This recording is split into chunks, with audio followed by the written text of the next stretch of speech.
Hey there, welcome to DISKEY, your key to all things Disney. My name's Andrew. And I'm Matt. And with 2018 now here, we thought it would be a good time to take a look back at the biggest news that came out of 2017. We're going to talk Star Wars, Disney, Pixar, and Marvel. So this is Yes. 2017, a year in review. All right, so first up, we've got Star Wars. And we had Star Yes. Wars The Last Jedi release. Yes. Pretty big deal. It's episode 8. So we've had 4, 5, and 6. Then we had the prequels. Then we had 7. Then we have Rogue One. They've all performed well. Yeah. Now, since this is more of a highlight reel, we're not going to dive into spoilers. That would be something more specific. Spoiler-free, yes. Okay, so let's get into it. Yeah. Last Jedi, it pumped out 533 as of today. Domestic box office. All right. So it's performing great. Yeah. Let's talk to me about the reviews. What do we got? This is going down as the most dividing movie that Star Wars has ever made. Have the fans either loving it or completely hating it, and the critics absolutely loving it. So he's touching on the kind of Rotten Tomatoes score. So Yeah. we don't love Rotten Tomatoes here, but Not we're going to really. use it as a pretty basic benchmark. I think it's a good indicator. So we got the audience score. What's it at? It's hovering around 50, isn't it? Yeah. 50, but 60? No. The Everyone critic has score is much higher. Everyone has a different opinion whether if the audience score Rotten Tomatoes is accurate, but there's no way of really knowing. Right. So it could be accurate, it could not be. So let's just talk about the movie for a second. Yeah. Some big departures from other Star Wars movies. Definitely. Some callbacks to other ones. Yes. Not spoilery, but I thought a little heavy on CGI. A little Um, bit for me. I would couple agree scenes the specifically. first time I watched it, but the second watch you can notice some more stuff. But they definitely put CG in like the spotlight for some scenes. Overall, though, crazy direction to take with Star Wars. Yeah. I like that it was different. Certain things I'm not going to like about any movie. So I'm excited for 9. What do you think? I think that the criticisms of 8 are right. It is a flawed movie. Anyone that says it isn't a flawed movie is just being a fanboy. Yeah. But personally, I like it despite its flaws. Yeah, I get that. Yeah, I'm excited for 9. We'll see what happens. So let's get into the rest of Star Wars stuff. We're going to talk Disney parks for a second. We got Star Wars Land coming to Hollywood Studios in 2019. So maybe a spring, summer release for the park, opening for the park. Can they just open now? Yeah, they could. Not a lot of stuff to do. But they could open now, sure, I'll call them. Completely immersive environment. Food and drink and merchandise, all within canon, all immersive. They just had a new panel, didn't they? Yeah, they just had a new panel. You can check that out. A bunch of other YouTube channels have that up. So I mean, it's going to be a completely immersive experience, whether you're interacting with cast members who are dressed as aliens. I'm sure animatronics are going to be in there because they're going to want things to go to scale for what aliens should look like. The storyline is going to be immersive. Even your consequences from the rides you're in are going to have an impact on how you experience the park. So, I mean, you're big on Star Wars. Yes. I want you to tell the good people about the Star Wars Hotel. Nope, put it down. Yep, but not in the next wing. No. Not now. They don't need to see this. Put it down, Poe. Let's go. Star Wars Hotel, talk. All right. Well, the Star Wars Hotel is going to be more of a boutique kind of thing. So it isn't going to be for everyone. And the price range is definitely not going to be for everyone. But basically, instead of just going in a place themed to Star Wars, you're going to have a narrative experience in a hotel from day to night. And eventually spitting you out into Star Wars land in Hollywood Studios. A multi-day thing.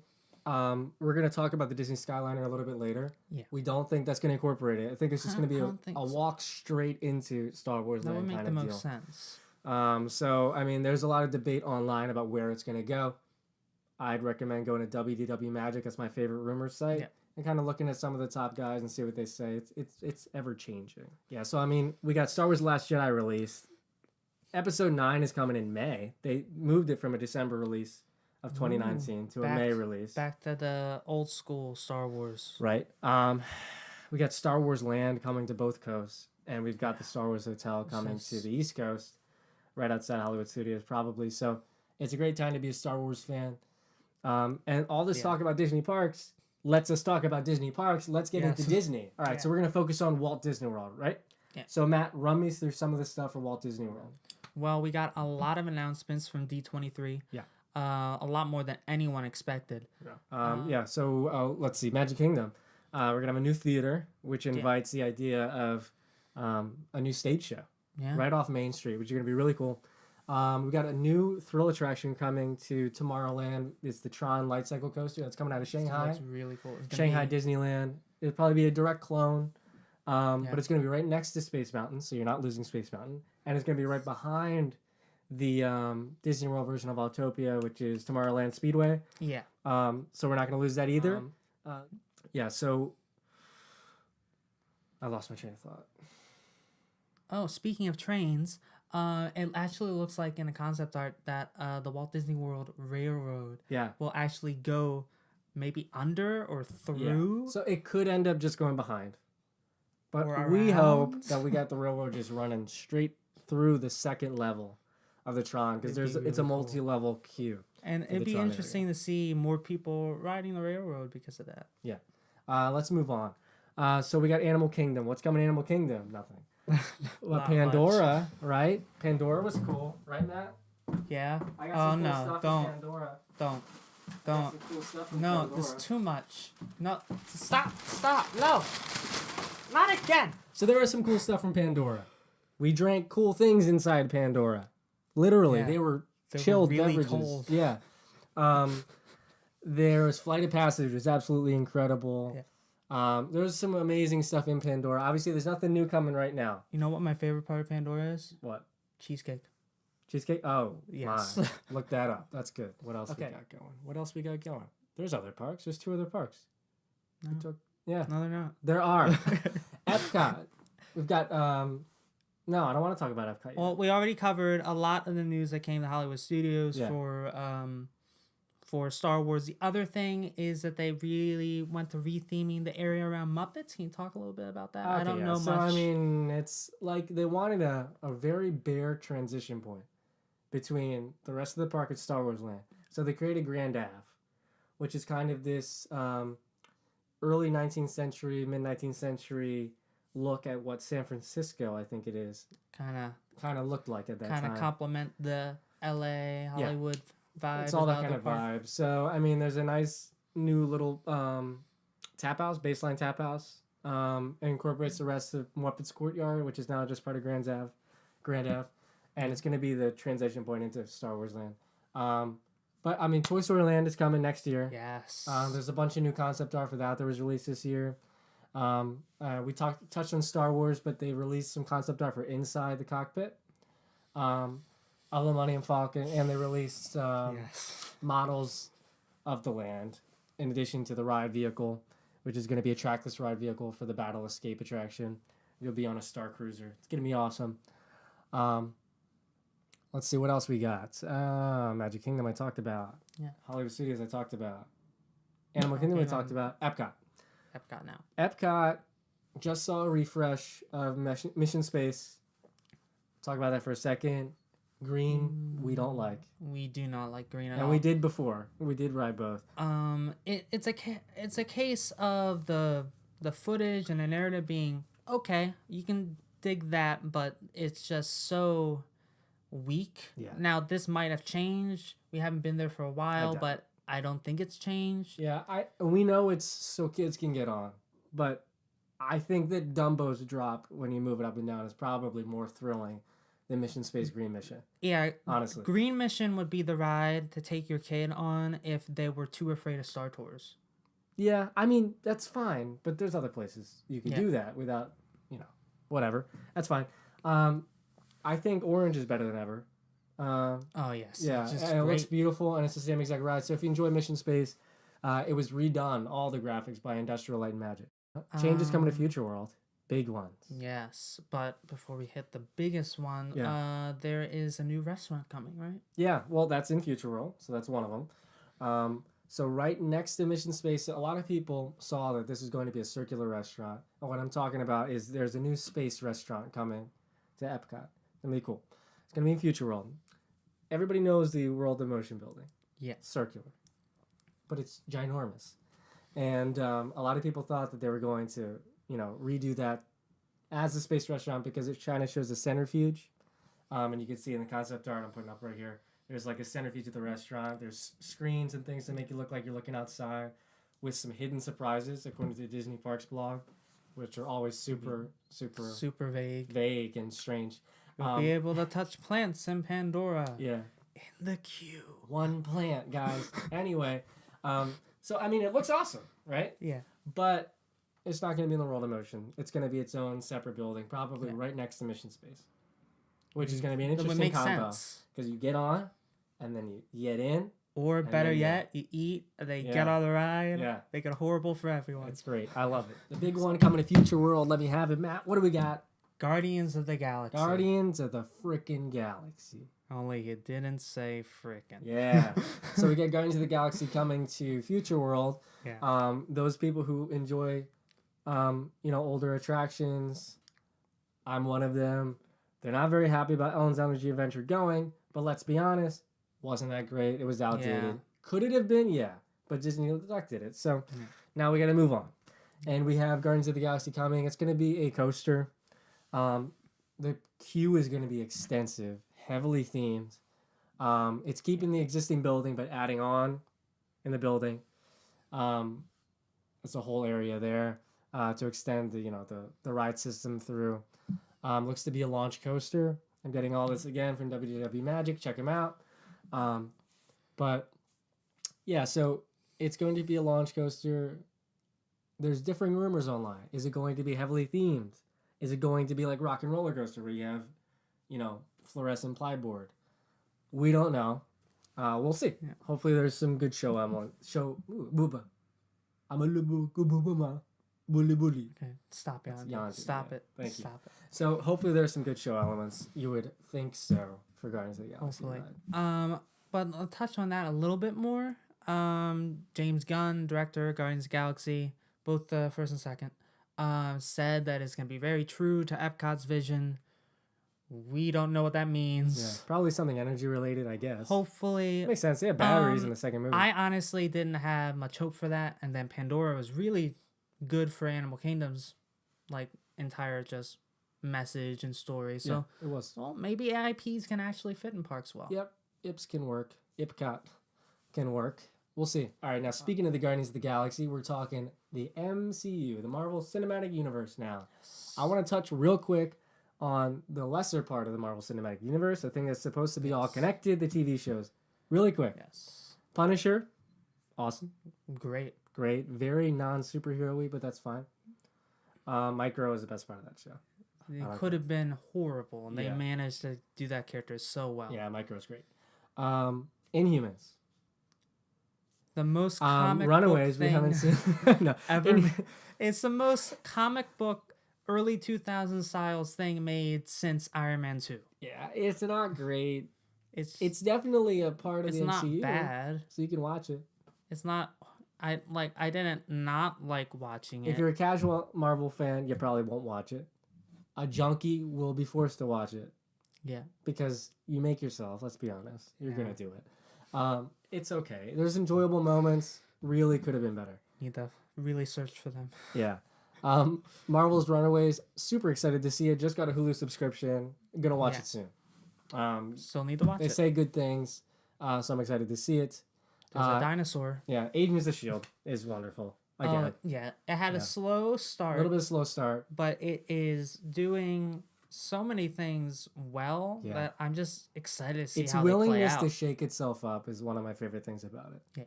It's really, it's great. It's great. Coulson, son of Cole for life. Let's get into the movies. Yes. So let's talk about Thor. Those movies. No big deal. I'm worthy. You just put that to the side for me. Underline. Thanks.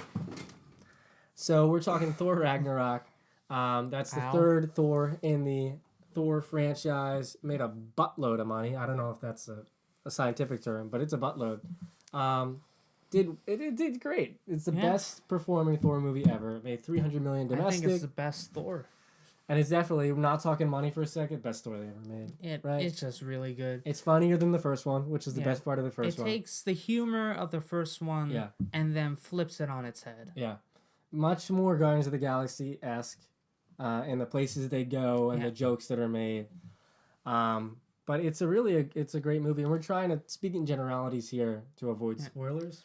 I would say if you're worried about Thor being too funny compared to what he's been before, I guess that is a legitimate concern, but the humor they use in Ragnarok doesn't go against his character at all. It really fits. I feel like having time next to Tony might have rubbed off on him a little bit. There's definitely a way, yeah, canon-wise, to explain why he's become a little more jokey, because he's always been cocky. Yeah. Wonderful action in it. Amazing music. Some of the most memorable soundtrack work. Great characters. Since, characters were great. Really great movie. Definitely check it out. Yeah. What else we got? Spider-Man. Spider-Man. Oh my god. Spider-Man's that Marvel movie where every time I see it, I'm like, oh, that's my favorite Marvel movie. And then it changes because I see a different one. But it's great. They don't go too heavy Tony Stark. Spider-Man, it's his movie. It is a Spider-Man movie. Yeah. It's his movie. And they just do a great job with it. The villain's amazing. Michael Keaton is He does so it good. so well. It's Yeah. even though it's a villain that flies, he makes the role really grounded. Yeah, It's just, he does. It's just great movie. Yeah, no, it's fantastic. That came in around, what was it, 334 domestic. Yeah. So they're all doing well. And that, I mean, both Thor and Spider-Man they approached 1 billion worldwide. Yeah. Thor, Spider-Man, and Guardians of the Galaxy Volume 2. Guardians of the Galaxy. So we just started Volume talking about it. It was great. 2. Yeah, it was a great movie. Really great. That right now is my favorite Marvel movie. I think it's the best Marvel movie. I'm at the point that I Ever. just am overloaded with movies, and I'm just like, I just want to watch it. Yeah. Like, I don't care about rankings anymore. Let me just watch the movie. No, I get it. Yeah. No, it's so character driven. Yeah.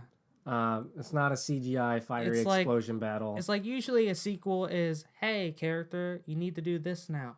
And this sequel is like, let's just watch what they're doing. Yeah, no, it just follows the next logical step for them. And it goes into Peter's father, which isn't a spoiler. It's in the trailer. And they just do everything really well. Also, the soundtrack's amazing. One cool thing to note is that a lot of people criticize Marvel movies being kind of monotone in color, but this movie is really bright and just really well shot. No, this one is like one of those color runs you see, but not like the real color runs. So the real color runs, you're running through and you get pelted and you can't see anything, and all the colors bleed together, and at the end you could look kind of like a tie-dye shirt, and you have to convince people it was fun by posting pictures online, even though you're like, you're pooping color for like a week.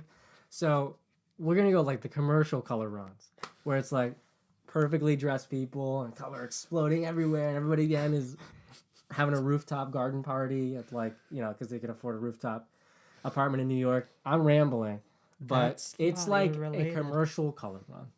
It's great. Yeah. That's it. That is the weirdest way you could say it. Speaking of color, cartoons have color, and Pixar makes animated cartoons. So let's talk about stretch of the Pixar. connection there. Matthew, lead the discussion on Pixar. They are movies. Yes. But most recently, Coco came out. Coco. We have not seen it. Where the pets go. I haven't seen it. But people love it. It's supposed to be really good. I'm excited to check it out. I never see Pixar movies in theaters. Yeah. I just don't end up doing it. I love Pixar why. movies. I don't know either. I saw Inside Out in theaters. Yeah. It was good.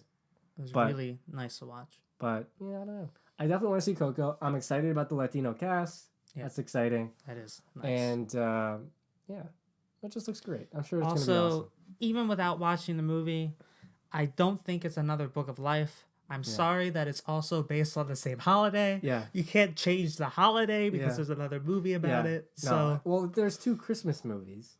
It's not... obviously the same movie. It's like, come on, guys. I get it. Dia de los Muertos isn't the most common thing, but you're allowed to have more than one movie about like a Mexican subplot. Just saying. You can exit now. 2017 in memoriam. You want to say that in a different way? No. Okay. Roll it.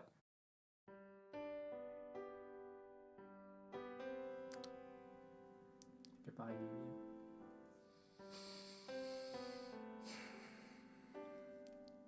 Want like a soda? No. Okay. I'll wait till That's one of my after. resolutions. No soda. I had 2 already. I'll wait till after. All right.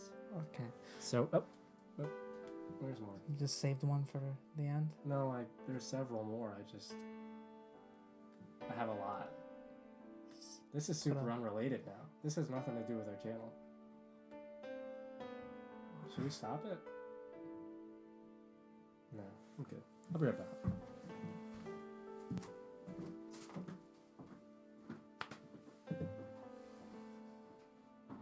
Bring me a soda. No soda. It's our solution.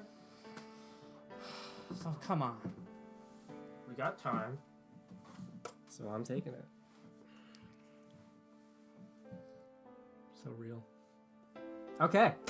That was 2017 in memoriam. Went on much longer than it should have. Could have been a lot easier. Just like this video. Any other way. Yeah. 2017 in review. Yeah. It is now 2018. It is now 2018. New stuff's coming. Yep. That's for another video. Thanks for watching, y'all. Yeah. Close it out. We're done. Cool. DISKEY's locking up. See you later.